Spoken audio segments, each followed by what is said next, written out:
Bonjour à tous, alors aujourd'hui je vous propose un petit exercice où vous allez devoir déterminer l'équation d'une droite, donc ici c'est-à-dire l'équation de tangente, à l'aide de ta représentation graphique et des données qu'on te donne, et aussi de déterminer graphiquement un nombre dérivé. Je t'invite donc à faire cet exercice, donc de mettre la vidéo en pause, et lorsque tu auras terminé, de mettre la fonction play afin de pouvoir voir les explications avec la correction.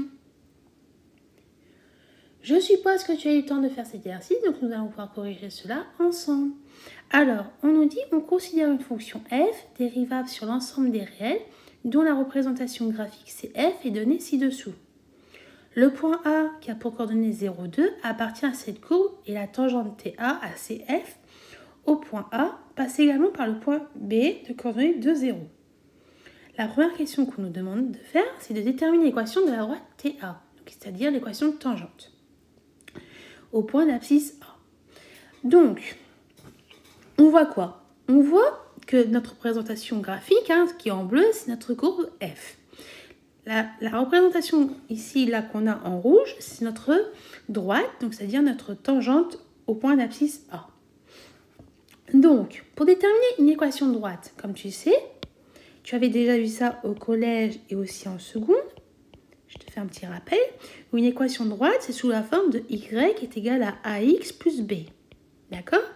Tu sais que ton petit a que je viens d'écrire ici, c'est le coefficient directeur de ta droite. Et que ton b, c'est l'intersection de ta droite avec l'axe des ordonnées. Donc bien sûr, peut-être qu'en cours, tu avais vu y est égal à mx plus p, mais ça revient à la même chose. Ton m, si tu veux, ça serait ton coefficient directeur. Et ton p, c'est l'intersection de ta droite avec l'axe des ordonnées. Donc déjà ici, la première chose à faire, c'est de déterminer le coefficient directeur de notre droite TA. Donc on va écrire ça. Déterminons le coefficient directeur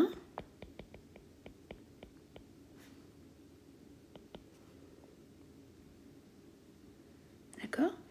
Donc ici, on sait que pour déterminer le coefficient directeur, tu avais vu à l'époque, donc c'est toujours la même formule, tu dois faire YA moins YB sur XA moins XB. Tu sais que ton YA, c'est 2. Tu sais que ton YB, c'est 0. Tu sais que ton XA, c'est 0 et que ton XB, c'est 2. Donc d'après les données qu'on t'a données dans l'énoncé. Ce qui va nous donner 2 sur moins 2, qui est égal à moins 1. Donc là, on sait que notre coefficient directeur, c'est moins 1. Donc ça veut dire que notre équation de droite est sous la forme de y égale à moins x plus b. D'accord?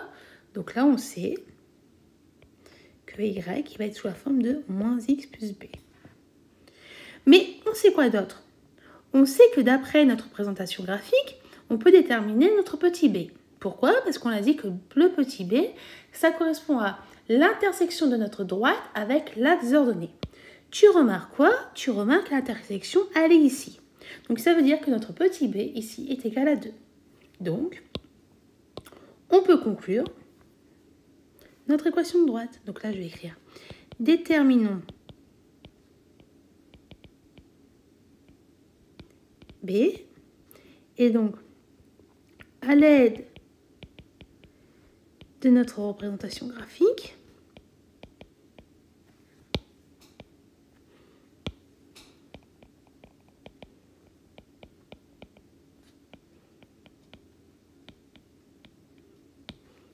b égale à 2. Donc, l'équation de la droite TA et y est égal à moins x plus 2. Pourquoi? Parce que tu sais très bien, je te l'ai rappelé tout à l'heure, qu'une équation de droite est sous la forme de ax plus b. Comme là, tu as déterminé ton petit a et ensuite ton petit b, tu remplaces ces valeurs-là et automatiquement, tu obtiens bien ton équation de droite. Voilà, donc déjà, on a pu répondre à la première question. Donc là, maintenant, on va passer à la question 2, où on nous demande de déterminer notre f' de 0. Donc, f' de 0, c'est égal à quoi? Donc, en fait, pour déterminer f' de 0, tu vas devoir utiliser ta représentation graphique. Bon, déjà, qu'est-ce qu'on sait? On sait que là, que notre 0, donc ça correspond au niveau de au point d'abscisse 0, c'est-à-dire qu'on va devoir partir, regarde, ici on a 0. Mais nous, on cherche à déterminer notre nombre dérivé par rapport à la droite, par rapport à la pente qui est ici, qui est en rouge. Donc, c'est-à-dire on va partir d'ici. D'accord? Donc, on remarque quoi? Tu es d'accord avec moi que ici on va avancer d'une unité. D'accord? Tu vas comprendre pourquoi je dis ça au fur et à mesure. Donc là, je mets plus 1. Ensuite, tu es d'accord aussi avec moi qu'ici, tu descends de une unité. C'est-à-dire qu'on a moins 1. Alors, pourquoi je te dis ça? Eh bien, pour déterminer f' de 0, à l'aide de ce que je viens de t'écrire à l'instant, tu sais que ici, on a descendu de une unité. Et tu sais aussi qu'on a avancé de une unité. Donc, ça veut dire que f' de 0 est égal à moins 1. Pourquoi? Parce que moins 1 sur plus 1, ça nous donne bien moins 1. Donc, en fait, si tu veux, la méthode, c'est que tu dois déterminer.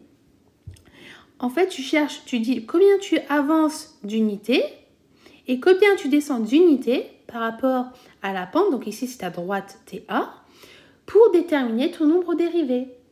Tout simplement. Donc, ça veut dire que donc, la pente de cette tangente, ici, elle est égale à moins 1, tout simplement. Ok?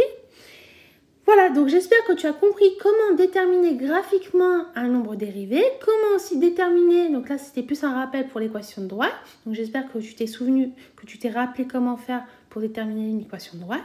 Et voilà, donc j'espère que tout ça a été clair pour toi, et je te dis donc à bientôt et au revoir.